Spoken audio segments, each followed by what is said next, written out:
Yeah, all right. So today and the next couple lessons, we're going to do first position, second position, bending runs, how to put simple runs, right?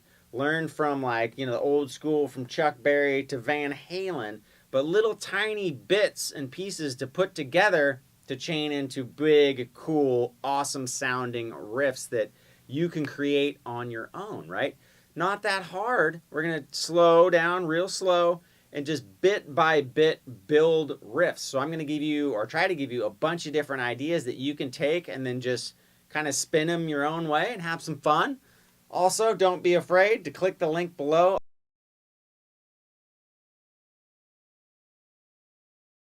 All right, so again, some of my favorite riffs ever on guitar are these first position pentatonics. The first and second position. I'm going to pick E minor. A is awesome key to solo, and all these are great, B minor, whatever.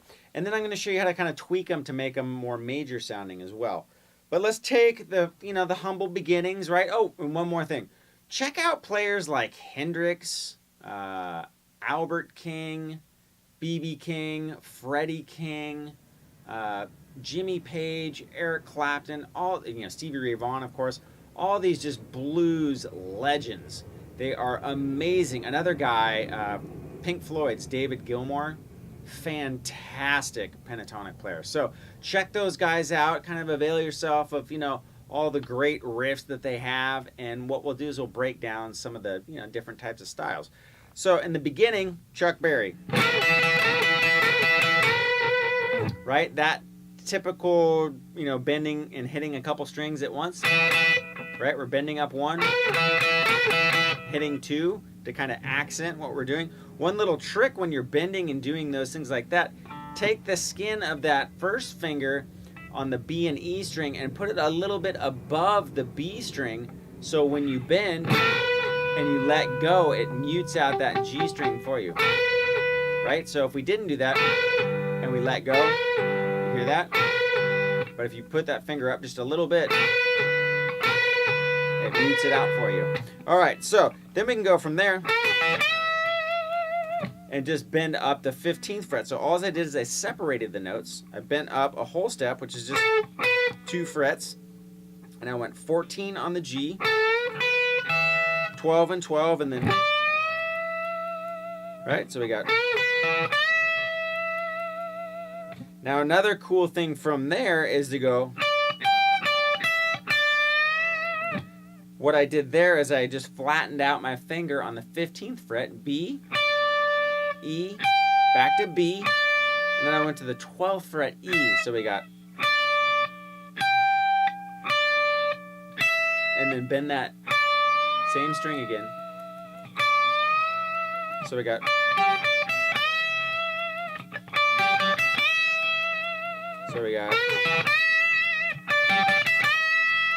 now you can do downstrokes, right? Or you can go catch an upstroke. Or you can use your finger. All sorts of different techniques. Sometimes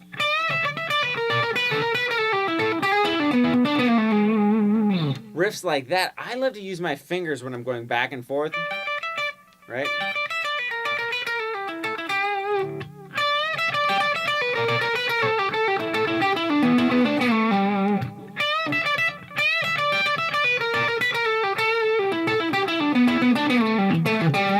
I like the snap that it gets, right? But back to these, so try those out. Picking downstrokes, upstrokes, picking with your finger, plucking, I should say. They all have different sounds too.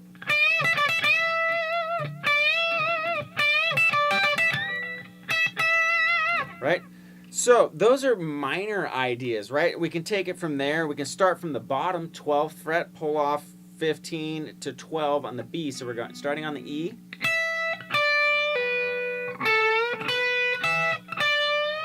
Right?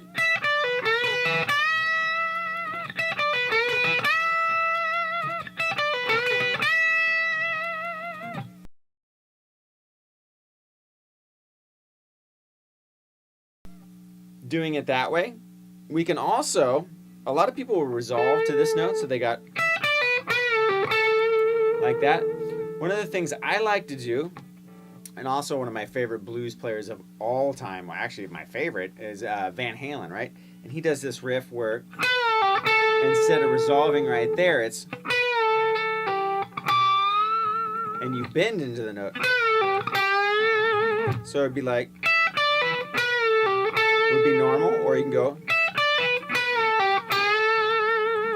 and it just kind of creates this extra like fluidity to the sound, right? It's not just. Now, if you notice, you know, bending with that first finger a whole step's pretty tough, so I sneak in my second finger to help it out. So, one of the things you can do also is those exact same riffs, but we can make them major sounding, since our E chord is right there. Right? Say we're jamming over a rock progression.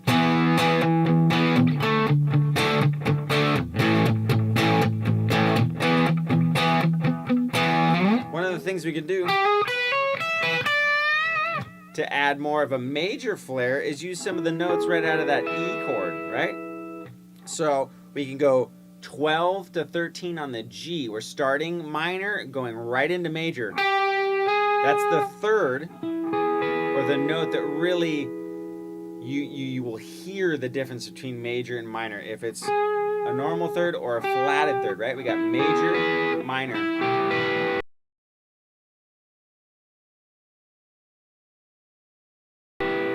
So we can start minor and go right into major with just a 1 fret hammer on. And instead of going to the typical box of 12 and 15 on the B string, I'm going to go 12 and 14. And then I'm going to finish like I was in a minor, or the riffs we've just done. And I'm going to go 12 E, 12 B, and then bend up. Right? So we got.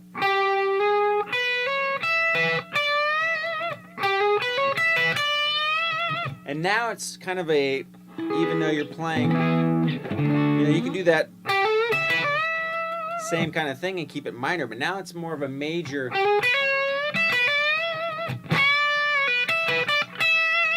You can also bend on that 14th fret a half step up to this note, basically. So instead of going, we can bend. So it'd be like, and that's really cool because it's jumping between major and minor sounds, right? So the ear is constantly tickled, right?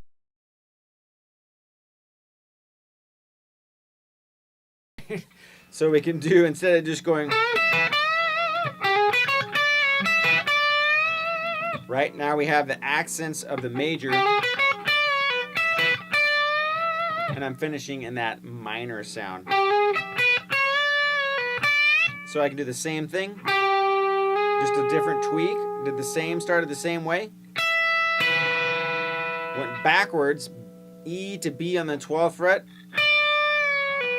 Now I bent up and then hit the note and did a reverse bend, which is the bend is first and then release, pull off to the 12th fret and then I'm gonna. So we got.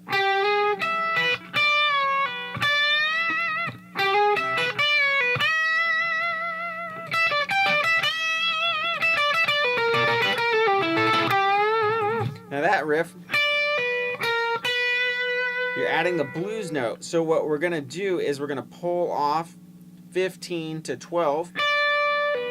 And then I'm going to go 15 on the G string. And then, so I'm going to go 15, 14, 12 on the G. 14 on the D, G, D, and then that.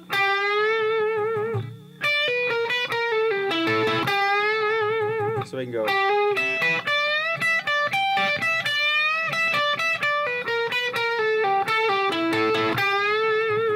Right? So what we're doing is we're taking little tiny riffs that we've learned, different tweaks, and we're just putting them all together to make a cool bending run. So let's try some more. Okay, so second position's also a huge position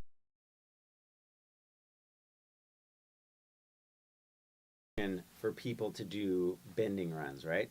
So, we got position 1, and then position 2. Now, we had the E chord here, but we also have an E chord right here, right inside of position 2. Now, the cool thing about that is these two notes are also an E minor, so it would be like this. Now, if we wanted to tweak that just a little bit and now make it major, we could go.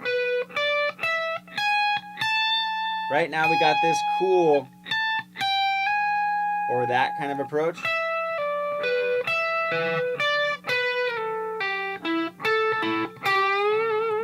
So instead of just doing the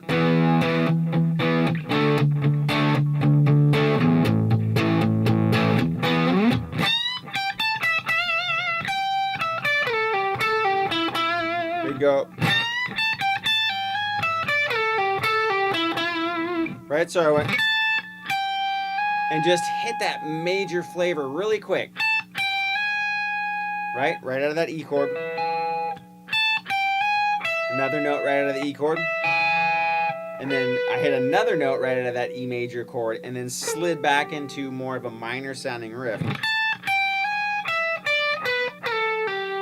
And then I can hammer right back in to that major sound. Right back into minor. So we got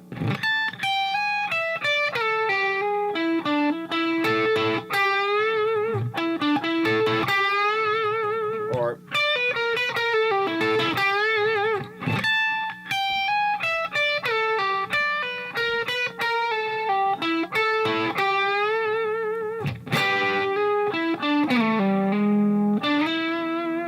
now, I want to stress one other. I always keep saying stress. I want to point out. I'm not going to stress you out, right? So I'm going to point out that these notes are the exact same. And then here, which is position 1, position 2, also position 5. So we got 15 or 17, 15, 17, 15. Those notes are the same, right? As these notes right here. 14, 12, 14, 12. As these notes right here. 12, 10, 12, 10. They're just different octaves. So my point being, when we went, we can slide right into those same notes again. Slide right into those same notes again. But it sounds like we've done a bunch of different riffs when in reality the exact same run was played, right? So we got...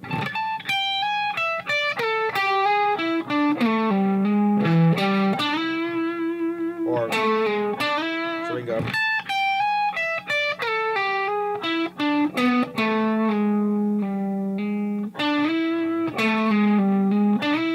You're coming at it from two different ways. Minor, major, minor, major, and then sliding up to that root note, which is, it doesn't matter. You can be an E minor or E major. So,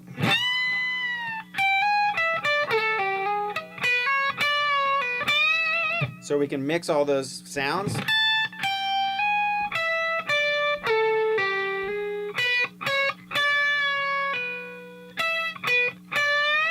Those are all riffs that we've done already, and we're just chaining them all together.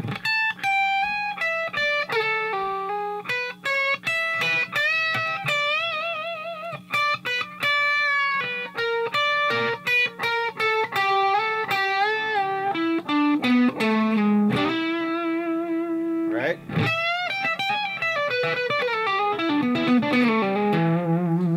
And we're just doing them slow. Now, obviously, you can speed them up eventually.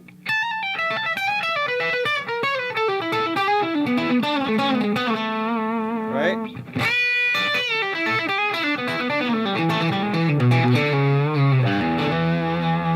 Doing those same same things when I was going, right? Same thing, just different spot.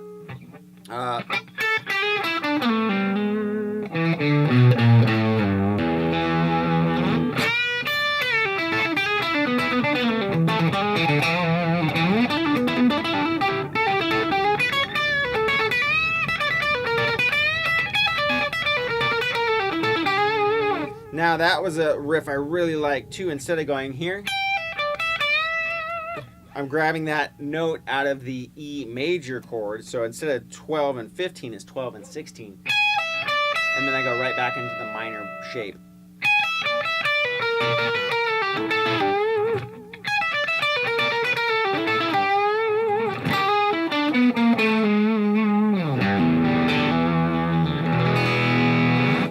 So mess with those, you know, again, learn those riffs these little group of 4 notes, and learn where they repeat. Right? All over the place. And you can just chain all those riffs together, and all of a sudden it sounds like, wow, man, look at all those different riffs you did. And you're like, I just did one riff all over the place, right? But it sounds cooler because you're changing octaves. It sounds like you're moving all over the place, doing all these different riffs. But all you have to do is keep it really simple. Take one idea that you like, then find another idea you like, put those two together, and figure out where you can do those same things, same notes, just in different spots of the neck, and how you would chain those together.